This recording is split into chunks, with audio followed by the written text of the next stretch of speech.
जिल्हाधिकारी आशिष येरेकर यांनी ग्राहकांना सूचना दिल्या की जिल्ह्यात गॅसचा पुरेसा साठा उपलब्ध आहे, कोणीही घाबरून जाऊ नका अशा देखील सूचना दिल्या।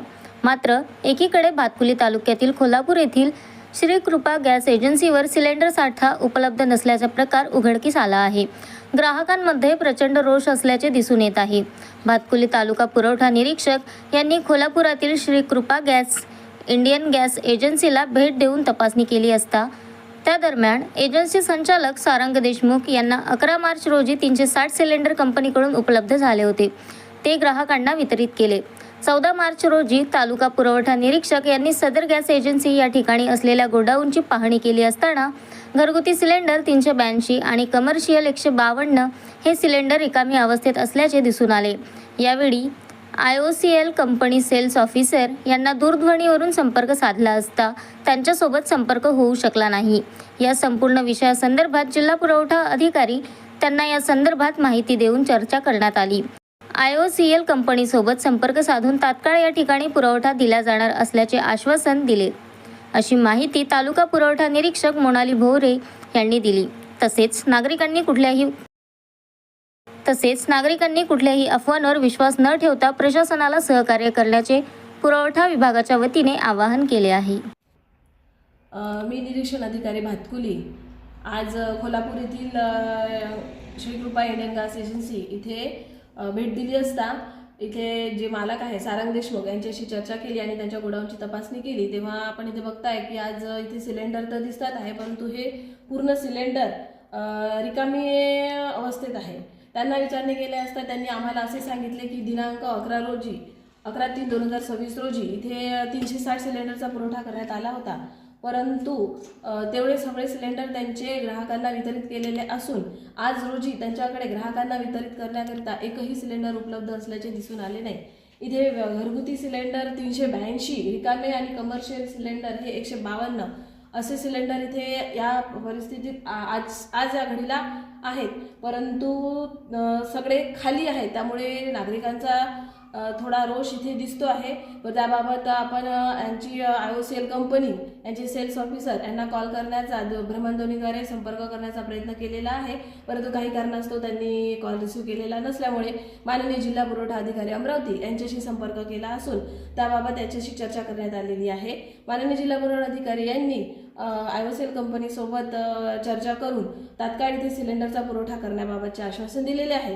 त्यामुळे कुठल्याही नागरिकांनी पॅनिक न होता सहकार्य करावे, आपल्याला ताबडतोब सिलेंडरचा पुरवठा करण्यात येईल असे आश्वासन मी पुरवठा विभागाकडून देते। धन्यवाद। नाही सर, 2-4 दिवसापासून त्रास होऊन राहिला आम्हाला। येऊन आलो, वापस चाललो, आलीच नाही म्हणते गाडी। ऑनलाईन बुकिंग केलं आहे सर, पण ते सिलेंडरच नाही म्हणते, येऊनच नाही राहिली गाडी, तर मग ते कुठून देतील आम्हाला? सर काय सिलेंडरशिवाय कसं होणार? काय चार बनवू शकतो? सिलेंडरच आहे की नाही आता सध्या? आश्वासन बा गाडी आल्यावर देतो तुम्हाला। अन्नू शेख, सिंगणापूर ग्रामीण उत्तर कोल्हापूर। मला दिनांक 11 मार्च रोजी 360 व्यावसायिक सिलेंडरचा साठा कंपनीकडून प्राप्त झालेला होता। या मागील आठवड्यापासून आमच्या कंपनीचे काय म्हणतो त्याला सॉफ्टवेअर तसेच डिलिव्हरी मॅन ॲप आणि बुकिंग प्रणाली पूर्णपणे बंद होती। त्यामुळे आम्ही त्या दिवशी ग्राहकांना पुरवठा करण्यात कंपनीने सांगितलेल्या नियमाप्रमाणे तसेच OTPद्वारे असं होतं। त्यावेळी त्यानंतर समजा आम्ही ग्राहकांना मॅन्युअली सिलेंडरचा पुरवठा करून शांत करण्याचा प्रयत्न केला, पण जेव्हा आमच्या कंपनीचे सॉफ्टवेअर चालू झाले तेव्हा ग्राहकांची मर्यादा 45 दिवसाची ग्रामीणकरता ठरवली असल्यामुळे त्यातील बरेचसे ग्राहकांची नोंद सिस्टीममध्ये होऊ शकली नाही। तर हे सिलेंडर माझ्या सिस्टीमला शिल्लक दिसत आहे याविषयी माझ्यामध्ये अजूनही संभ्रम आहे. तसेच ज्या दिवशी गर्दी झाली असता जवळपास 200 ग्राहकांनी माझ्याकडे मॅन्युअली कार्ड जमा केले. तर या ग्राहकांना सिलेंडर कसे द्यायचे याविषयी सुद्धा माझ्यात संभ्रम आहे. तसेच मागील काही दिवसापासून ग्राहकांमध्ये संभ्रम असल्यामुळे ग्राहकसुद्धा एजन्सीवर येऊन बरेचसे ग्राहक वाद करत आहेत किंवा समजा विचारण्याचा प्रयत्न करत आहे. सिलेंडर कसे प्राप्त होईल याची माहिती मिळवण्याचा प्रयत्न करत आहे.